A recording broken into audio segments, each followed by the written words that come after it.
Hello and welcome to another Live 605. I'm your host, Con Kazantzidis. Again, it's not 605. This is a special live.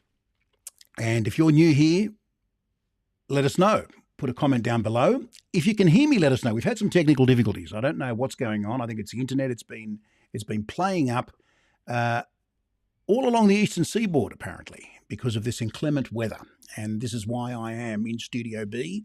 Continue to be in Studio B because I'd like to get this show done and get out of here as quickly as possible because there are road closures and all sorts of things going on.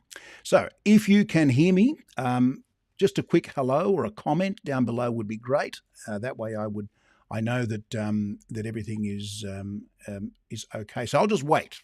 I will just wait until I see someone come up and say, yes, I can hear you. This internet connection is atrocious. It's absolutely atrocious. I don't know what's happening, and we may even have to can the live, unfortunately. Loud and clear. Okay, thank you. Lovely to see you on the live there. I can say it. Ricky, lovely to see you on the live. Lou, thanks for joining us on the live. That's very nice of you to do that as well. Let's see if we can put that up there. There it is, grey suit. Yes. And we also have Lou. And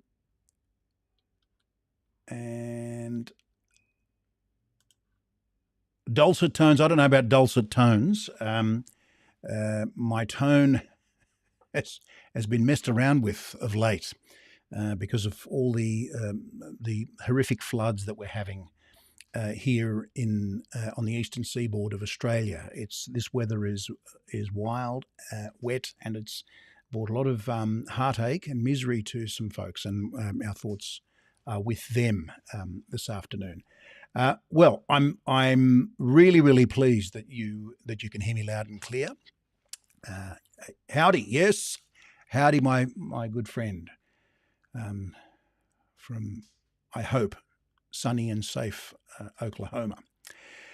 Well, what we're going to talk about today briefly is a phenomenon that has occurred and has raised an eyebrow or two in not only the shaving community, but amongst the soaping community. There are people that have asked this question time and time again. I've seen it on a number of forums. They didn't ask me directly, so I have to say that. Nobody asked me, Con, why is it that my soap sweats? But that doesn't mean that we can't cover that in this particular live.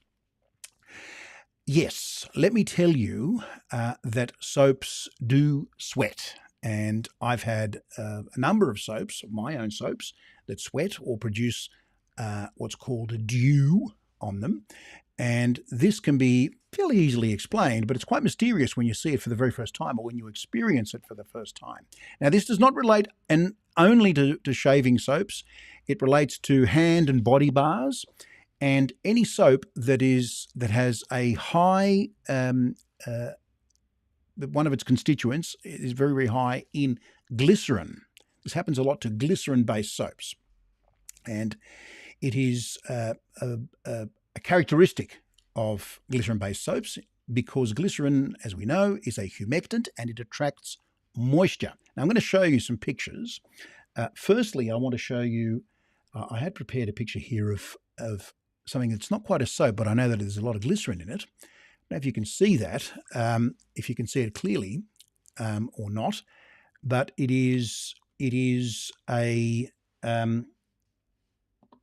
cube. Yes, in fact, I have it here with me. I'm going to hold it, see if you can see that. I don't know if you can see that very well, but it looks like it just looks like a bit of moisture on there. And that is completely normal. Do not be alarmed by that.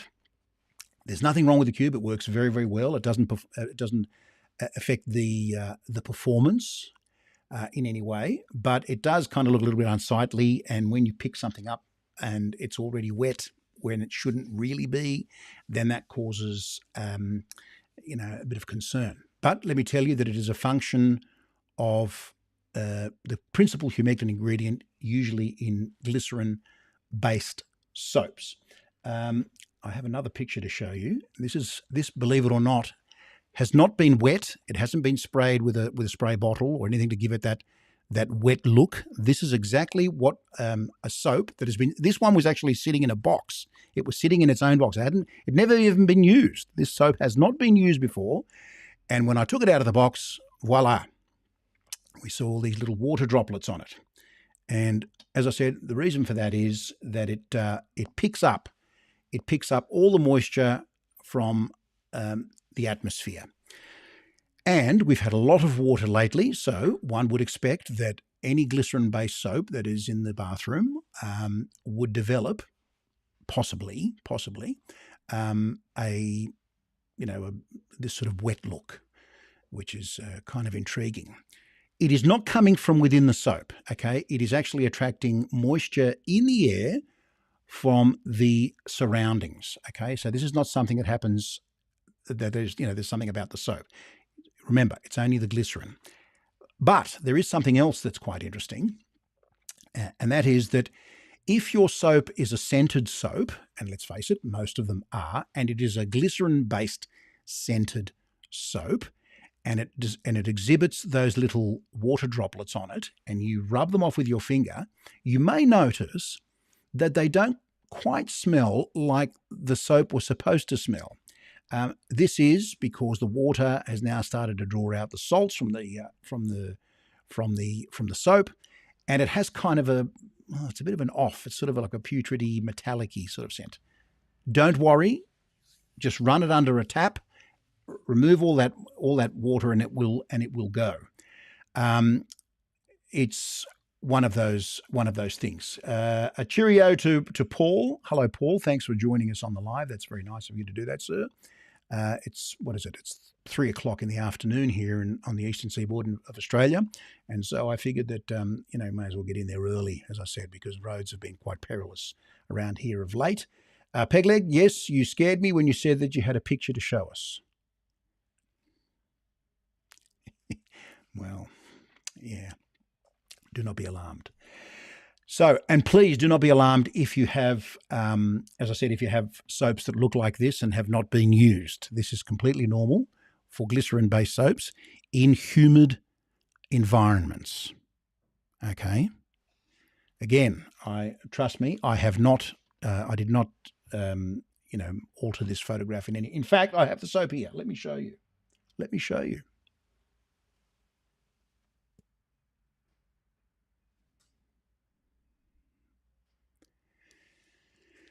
It's incredible, isn't it?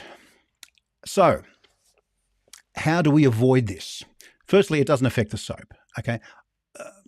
Well, if you've got it in a sauna and it's sitting in a sauna there, of course, obviously over time the soap will disintegrate. This is why glycerin soaps last a fifth, pure glycerin soaps, that is, last a fifth of the time that regular triple milled or other soaps would last. If you leave them in the shower or leave them in the bath and you keep using them, you'll go through them a lot faster because of the high glycerin content. Now, what do you do?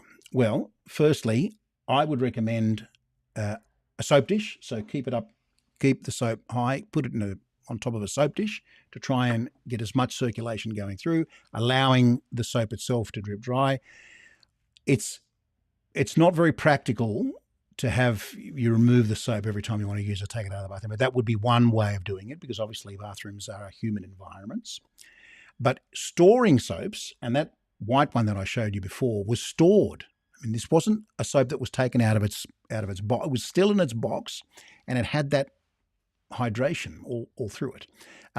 Keep it in an airtight container, and these are great. I find these sort of silica gel things really, really good. Throw a couple of those in there and it should alleviate the problem. Or if you want to go for an industrial size one like this, you can get these in hardware stores and large box stores. You just they've got silica crystals in them, and they will absorb as much water as possible. So it is a water issue. It has to do with the humidity in the surrounding air. It does not have anything to do with the soap per se.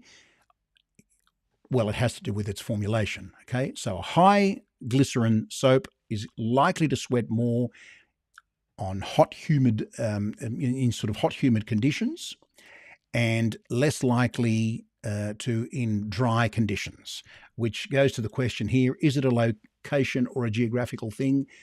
In some ways, yes. I can't imagine someone in the desert experiencing this sort of glycerin dew, or what they call the sort of the sweaty soap. But if you live in a warm environment, a sort of humid environment, or if it's been raining for nearly a month like it has here, then it's just going to pick up the moisture from around. And that's how effective it is. Now, humectants are very good because what they do is when you wash your hands or use a glycerin-based soap, what that does is that attracts moisture. And this is part of the process. It is a water attractant. And that's one of the great things. But it's not very nice when you pick up a soap and it looks like it's been sweating. Looks like it's been sitting in a sauna for an hour or two. But again, as I said, do not be alarmed. Just wash it off. Use the soap as you normally would, and let it air dry as much as possible. If it bothers you, then put it in an airtight container with the silica gel. I never throw those away. Never ever throw these away. These are great. You get them in vitamins. You get them in in electronics. They put them in all sorts of things. They even put them in some clothing as well. They got them in pockets of clothing because they want that to be completely dry. They work. They're very, very effective. But that's just a function of the surrounding humidity. So you have a hygrometer now, a sort of a very crude hygrometer that tells you, look, it's time we try to get some air circulation in here. There's too much water in the atmosphere. That's it. If you have any questions, leave them below. Who we got? We've got some comments here. Yes, people are watching us on YouTube as well as Facebook, which is great. Thank you for doing that. I really appreciate it. What have we got? No. Anyway, has that been your experience? Have you ever experienced this glycerin dew?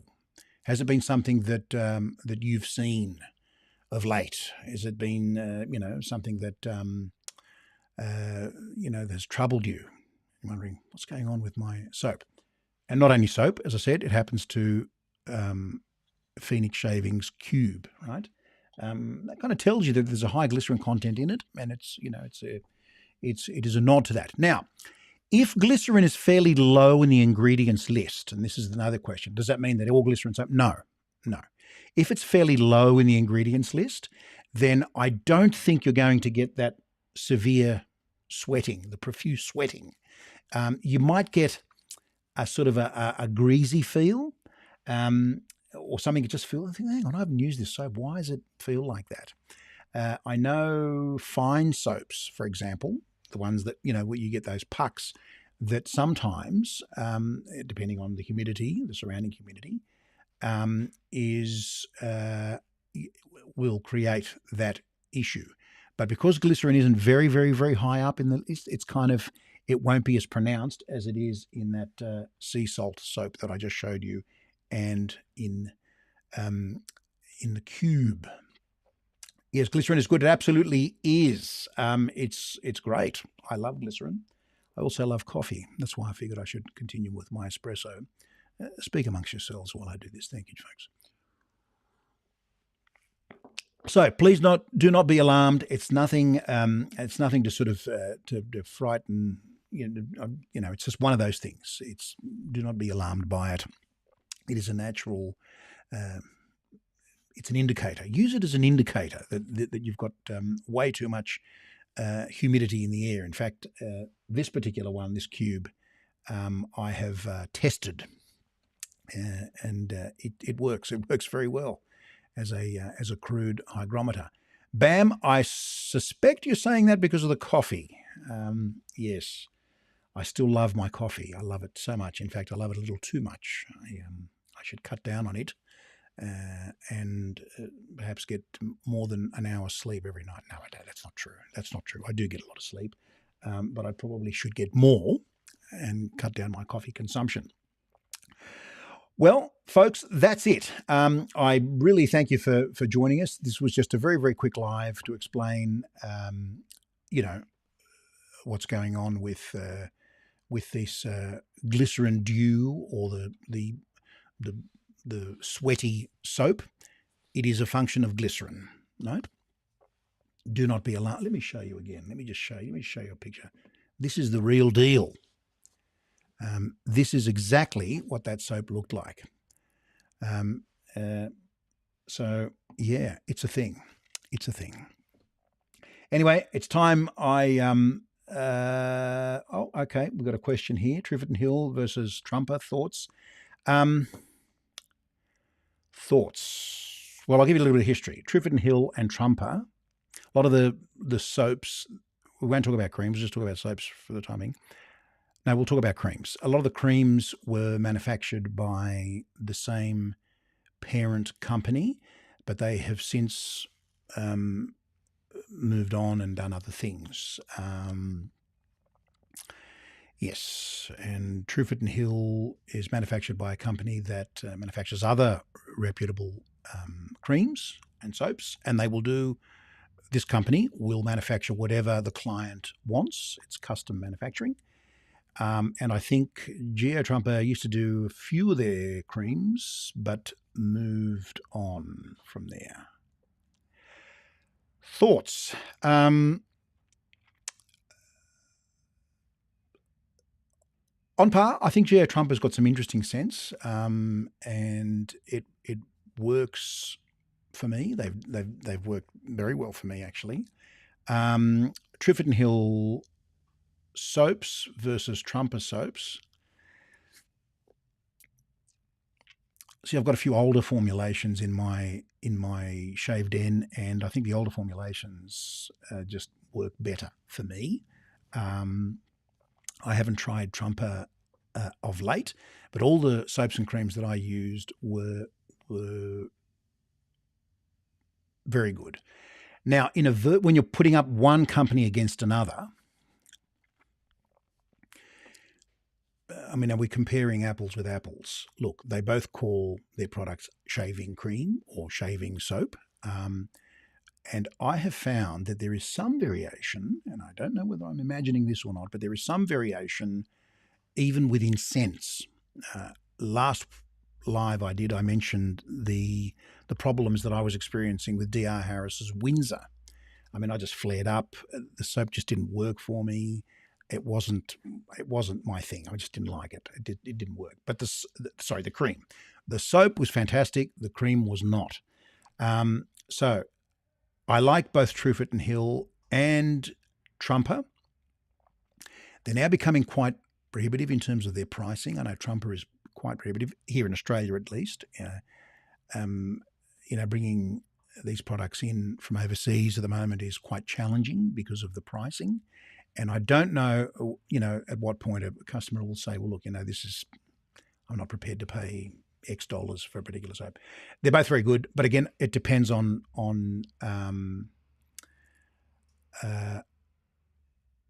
what you like. I will say, though, that I find them better than Taylor of Old Bond Street creams, for example.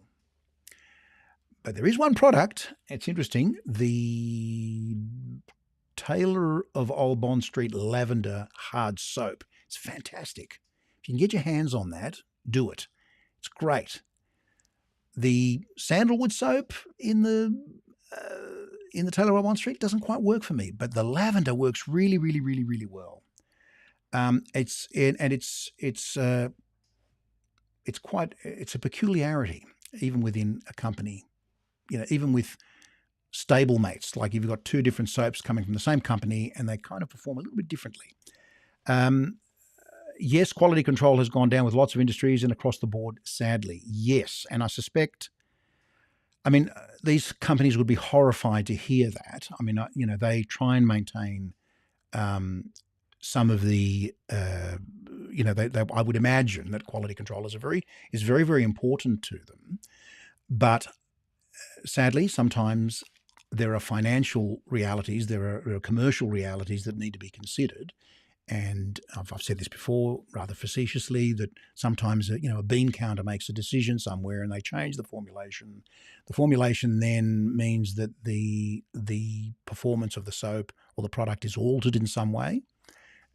Generally, it's altered in a negative way, not always, but sometimes. And then people say, oh, this quality control. Look, I'm sure, as I said, these companies have other companies that make their products for them. There is no Trufford and Hill factory. There is no, GOF Trumper factory. These are usually families that have had a legacy and have tried to do the best and bring the best product they possibly can, given the sort of market constraints and their budgetary, their limits and whatever, and say, look, this is the product we want to bring to market. What can we do? And they bring it to market. Do they fiddle around with formulations and things? Absolutely. Sometimes the availability of certain products, key products that were part of their formulations, are no longer available, or if they are available, they're prohibitively expensive, so they alter the formulation. And of course, the customer then says,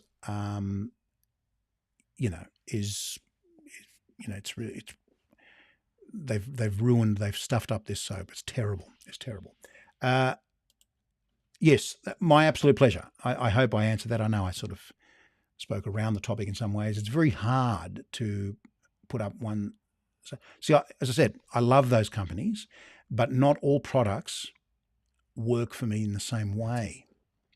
And that shouldn't really be the case, but it kind of is. And it could be because of the aromatics they use in them. They all use, look, there's always a base product.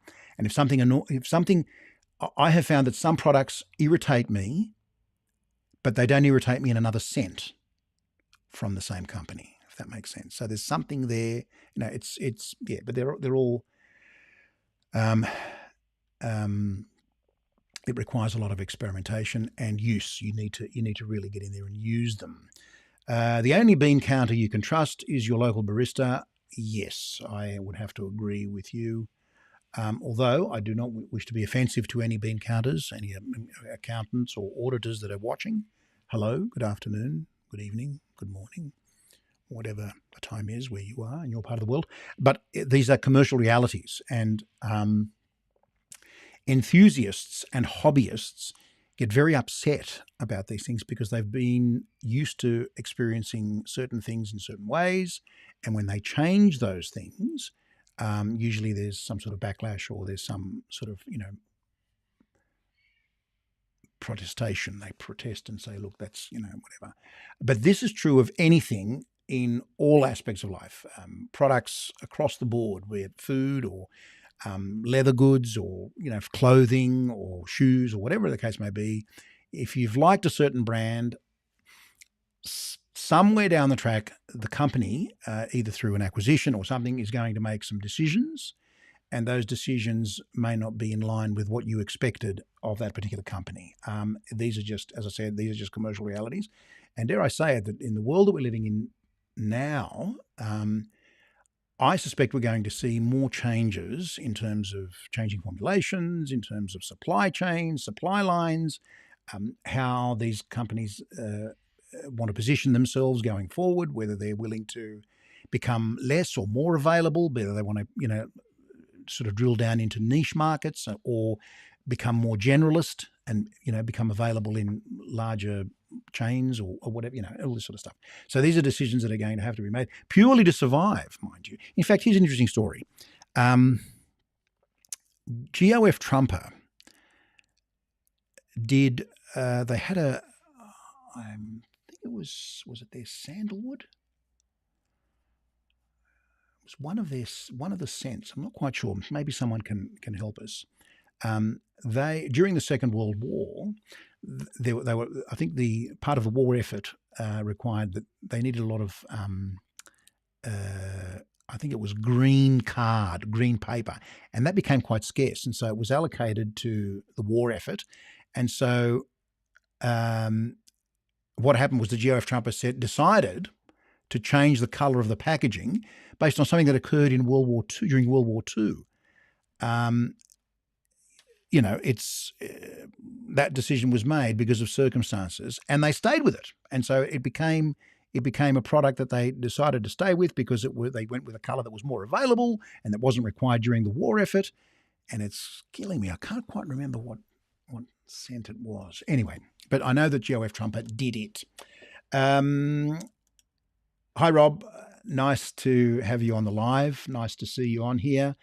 Of course, on the other side of the cost spectrum, Palmolive makes a fine cream. Absolutely. Yeah. Particularly the European. We have a Palmolive shave cream down here. Look, you can use it. It's usable. It's not great. The European stuff is very, very good. I rate it highly. It's fantastic. You know, is it the best cream in the world? No. But I tell you what, bang for buck, I think it's very, very, very, very good. So there we go. Well, is it time for me to leave? Let's see. Do we have any other questions, any other comments? I'm trying to go through this. I'm doing this on the fly this afternoon, as I said, because, by the way, I hope you're all safe where you are. It's, yeah, we're living in a very, very, in very tumultuous times. Yes, very interesting times. I hope everyone is safe. No, that's it. Well, there you go. Thanks for watching. I really appreciate it. And well, we'll catch you in the next live. I don't know what it might be about. Brushes. It might be about, you know, could be about the Big Shave Southwest. Would you attend? I would attend. You know, I would love to attend another meetup in the United States. I love it. I love it. That's where I met so many really, really good people and established some lifelong friendships.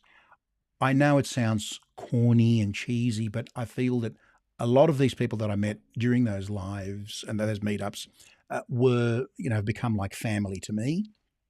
I know that's thrown around quite a bit, but I mean it. I mean it sincerely. Yeah, 2022 Big Shave Southwest. Look, I don't know. I'd like to. We have now opened the borders. Australia is finally flying. You know, there are flights coming into the country and leaving the country. So all of that has now been relaxed, thankfully, and hopefully there'll be some semblance of normality returned to the world because it's been pretty crazy. Been pretty, pretty crazy of late. Yeah. Thank you, sir. Thank you. I really appreciate that. And a yep from Ricky. That was, we finally met in person at a Big Shave West meetup, and it was one of the most memorable things that have happened in my life, believe it or not. I know it's a sad life, isn't it? Please don't comment. No. Anyway, folks, thank you. Thanks for joining us in this unusual time, but I think the unusual has become the usual almost. We'll see you in the next live. Until then, please take care. Look after yourselves. Stay smooth.